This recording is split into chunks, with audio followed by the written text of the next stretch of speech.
നമ്മുടെ വീഡിയോയിൽ ഒരു ചീര അവിയലാണ് തയ്യാറാക്കി കാണിക്കുന്നത്. അതിനായിട്ട് ഞാൻ കുറച്ച് ചുമന്ന ചീര ഇവിടെ കഴുകി എടുത്തിട്ടുണ്ട്. ഇത് ഇലയും തണ്ടും ഒന്ന് പ്രത്യേകം അരിഞ്ഞെടുക്കണം. കുറച്ച് കഷ്ണങ്ങളും ഞാനിവിടെ കട്ട് ചെയ്ത് വെച്ചിട്ടുണ്ട്. നമുക്ക് ഇഷ്ടമുള്ള കഷ്ണങ്ങളൊക്കെ എടുക്കാവുന്നതാണ്. അപ്പോൾ ഞാനിതൊരു കുക്കറിലേക്ക് ഇട്ട് കൊടുക്കുകയാണ്. ഇനി ചീരത്തണ്ട് ഞാൻ ഇട്ട് കൊടുത്തിട്ടുണ്ട്. കുറച്ച് മഞ്ഞൾപ്പൊടിയും ഒരല്പം ഉപ്പും ചേർത്ത് കൊടുക്കുന്നുണ്ട്. കുറച്ച് പുളിവെള്ളം ഒഴിച്ച് കൊടുക്കുന്നുണ്ട്. 2 ടേബിൾ സ്പൂൺ വെള്ളവും കൂടെ ചേർത്ത് നമുക്കിതൊന്ന് അടച്ച് വെച്ച് ഒരു വിസിൽ കൊടുത്തെടുക്കാം. അപ്പോൾ അവിയലായതുകൊണ്ടാണ് ഞാൻ ഒരുപാട് വെള്ളം വെക്കാത്തത്.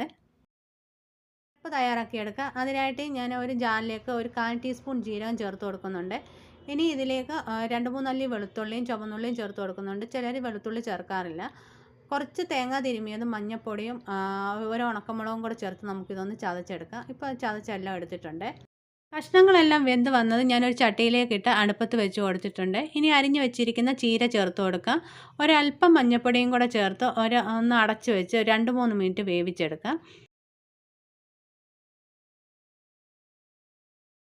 ഇപ്പം നമ്മുടെ ചീരയിലെല്ലാം വെന്ത് വന്നിട്ടുണ്ട്. ഇനി ഇതൊന്ന് തുറന്ന് നമുക്കൊന്ന് ഇളക്കി കൊടുക്കാം.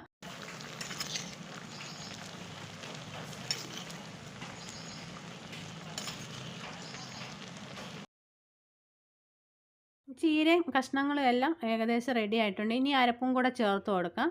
എന്നിട്ട് കഷ്ണങ്ങളെല്ലാം അരപ്പിന് മുകളിലാക്കി വെച്ചിട്ട് നമുക്ക് ഒരു 2-3 മിനിറ്റും കൂടെ ഒന്ന് അടച്ച് വെച്ച് ഈ അരപ്പൊന്ന് ചൂടാക്കി എടുക്കണം.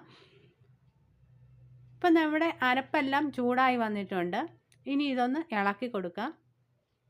അപ്പോൾ നമുക്ക് കുറച്ച് വെളിച്ചെണ്ണയും കൂടെ ഇതിലേക്ക് ഒഴിച്ചു കൊടുക്കാം. എന്നിട്ട് നല്ലതുപോലെ ഇതൊന്ന് ഇളക്കിയെടുക്കാം. ഇപ്പം നമ്മുടെ ചീര അവിയലിനകത്ത് കുറച്ച് കറിവേപ്പിലയും കൂടെ ചേർത്ത് കൊടുക്കണേ.